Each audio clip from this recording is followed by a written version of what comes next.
سلامونه هونیکي هیله مند یم چې جوړ او روغ یاست. تېره اونۍ په پنجشیر ولایت کې هلته یو د برق بند جوړ سو چې د هغه څخه اوس کولی سي چې نږدې 4 میګاواټه برېښنا تولید کړو. دغه برېښنا چې دی زموږ دپاره ډېره مهمه برېښنا ده چې په سیمه کې ډېره ګټه خلکو ته رسولی سي. نن په دغه ویډیو کې تاسو ته وایم چې د دغه ډول بندونو جوړول د دغه ډول برېښنا کوټونو جوړول ګټه افغانستان او سیمې ته څومره ده. زه پر موضوع باندې خبرې کوم، تر اضافي خبرې تېرېږو. په سر کې زه د دې مخکې له دې چې زه تاسو ته په دغه برېښنا کوټ په ګټې باندې زه خبرې وکړم، زه تاسو ته یو څه د اقتصاد یو خبره کوم. اقتصاد څه وایي؟ اقتصاد وایي دا یو سطل اوبه دي او دا سطل اوبه چې دی ستا د یوې میاشتې معاشونه دي چې تاسو معاش د دغه یو میاشت څخه چې تاسو کوم معاش اخلئ، دغه سطل ستاسو میاشتنی معاش دی. صحیح شو؟ دا معاش تاسو څه وکئ؟ دا معاش واخلئ 50 سلنه خپل په مصرفونو باندې ورلګوئ چې هغه خپل د ماښام ډوډۍ دی او خپل څه چې لرئ هغه تاسو په هغه باندې ولګوئ. په دې کې 20 سلنه چې دی هغه خپل په تفریح او خپل په خوشحالیانو باندې ولګوئ او په دې کې 10 سلنه چې دی هغه په څه شي ولګوئ؟ پس اندازې کوئ، یعنې د بدې ورځې دپاره یې وساتئ. دا د اقتصاد معقوله ده چې 50 سلنه که تاسو خپل د ماښام ډوډۍ خورئ نو هغه 50 سلنه ستاسو کرایه به هم په هماغه 50 سلنه اوسي، ستاسو د ماښام ډوډۍ به هم هغه اوسي، ستاسو به د درملو د ډاکټرو د هر څه مصارف چې دي په همدې 50 سلنه کې اوسي. د مثال په ډول باندې ته معاش لرې په 20,000 افغانۍ، په دې 20,000 افغانۍ کې ته 10,000 افغانۍ یوازې خپل په نس باندې مصرف کړه. داسې نه اوسي چې ته 20,000 مکمله به مصرف کړې، 10,000 ستا د نس مصرف دی. که هغه کې په کور کې ته کښېنې ته وایې چې یاره زما خو د کور کرایه 10,000 ده، نه ته بیا داسې یو کور پیدا کړې چې 2,000 افغانۍ کرایه واوسي. که ته 20,000 افغانۍ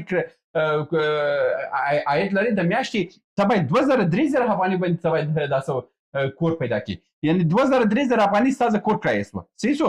بیا دا نور چې دی مثلا 2,000 پاتې کېږي، 2,000 افغانۍ، په دې 2,000 افغانۍ کې هم 2,000 افغانۍ یا 1,000 افغانۍ خپل د روغتیایي ستونزو دپاره وکړه، په دې کې 6,000 افغانۍ پیدا کېږي. په دې 6,000 کې ته باید خپل د کور ټول مصارف پوره کړي، یعنې دا 10,000 افغانۍ باید ته واخلې، په 20,000 افغانۍ کې ته 10,000 روپۍ مصرف کړي او دا نور 10,000 افغانۍ چې دي په دې 10,000 افغانیو کې په دې کې بیا حدودا 20 سلنه واخه په خپل په تفریح او په تفریح او په خوشحالیانو کې مصرف کړي، واده کېږي او بل خوشحالي کېږي، مېلمستیا کېږي او دا کېږي. دا 20 سلنه کې په دې مصرفوي. هغه څو؟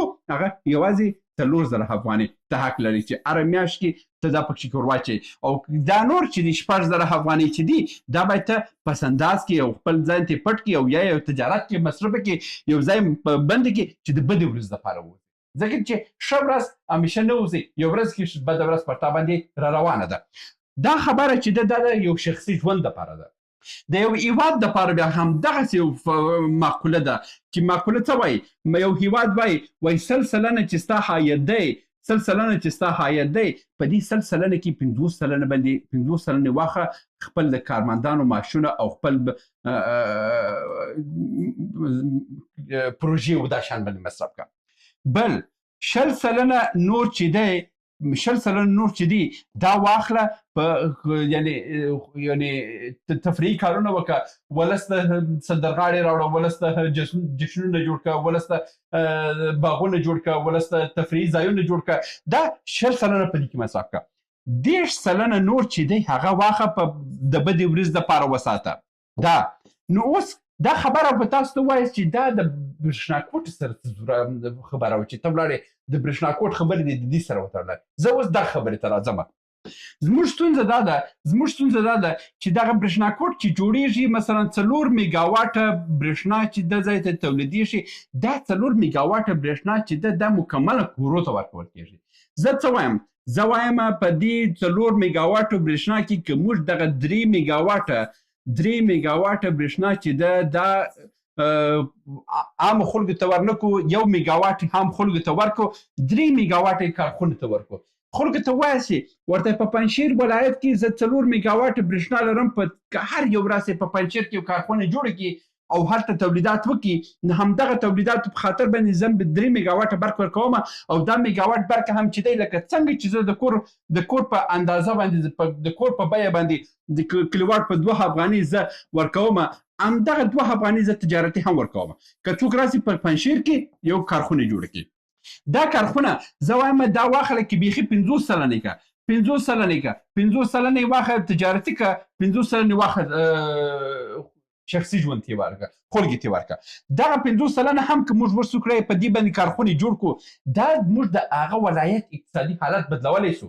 یعنی موږ کولی سو چې بیا هماغه خلکو ته چې دا 2 روپۍ باندې موږ برق ورته ورکوو، دوی کولی سي چې خپل ذهنیت تجارتي ته واړوي او یو تجارت شروع کړي، همدغه تجارت په طریقه بیا پر دوی څخه چې کوم پیسې راځي عملیات یې واخلو او د غیر مستقیم ورته د همدغه برېښنا پیسې دولت پیدا کولی سي. دا ډول کارونه باید موږ شروع کړو. یعنی موږ دا اوس کې چې کوم کارونه کوو موږ یوازې د مصرف دپاره جوړوو او عاید هېڅ پکښې کې نشته. دا 4 میګاواټه برېښنا چې ته یوازې مکمله د خلکو په کورو ته ور خوشي کوي او خلک مجبور دي همداسې مصرفوي دي. زه وایم یو بل کار وکړه، 8 ساعته چې د ورځې لخوا دا ونیسه کارخونې ته دا 4 میګاواټه ورکړه او دا نور بیا بیخي دا 14 ساعتې ونیسه په داسې باندې خلکو ته ورکړه. د شپې لخوا ټوله شپه دي د خلکو وسي، د سهار د 6 بجو څخه تر ماښام تر 6 بجو دا تجارتي که او د 6 بجو څخه ماښام تر بیا تر سهاره پورې دا وخت خصوصي که چې خلک هم خیر یوسي، دلته کارخونې هم وچلېږي. دا ډول کارونه وکړئ تر څو د دغه برېښنا کوټو څخه موږ ګټې واخلو. تشویقي پلانونه جوړ کړئ، خلکو ته ووایاست ورته که هر یو ورځ په دغه ولایت کې مثلا په پنجشیر کې برېښنا کوټ لرو، په ننګرهار کې برېښنا کوټ لرو، په پروان کې لرو، په هرات کې لرو، په دې ځای کې هر یو که نوې کارخونه جوړه کړي موږ تر 1 کال د برېښنا بلې ځینې نه غواړو. بیا وګورئ چې څومره خلک تجارتونه شروع کړي. موږ باید تجارتي تشویقي پروګرامونه جوړ کړو. دا ډول نه وسي چې هر یو چې دلته کاروبار شروع کړو په اوله ورځ کې زموږ هر بیکار ور روان اوسي چې راکړه شیرني راکړه، هغه څه چې د بیچاره پانګونه کړې چې هغه پانګونې به د ده په شیرني کې روانه اوسي.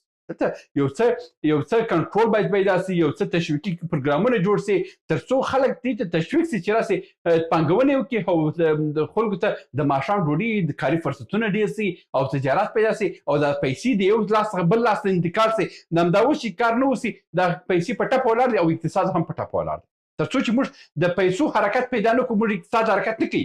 زموږ ډېر خلک دا فکر کوي چې یاره پیسې ژر پیدا دا ژر پټې کړه. نه، دا پیسې که نن زه لرم نن یې بل ته ورکړم هغه بل یې بل ته ورکړي، دا پیسې بېرته ما په لاس رسېږي او اقتصاد به په څرخ ووسي. دا که موږ اقتصاد ودروو دا هېڅ یو ته د ماښام ډوډۍ نه رسېږي. دا ودرنه زه ویډیو هیلمند دیوشسم ته لاس کړی تر بیا هم په الله سپارم. ښې چارې. سلامونه.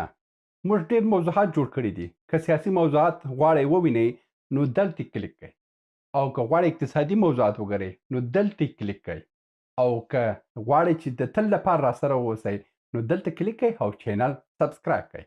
مننه.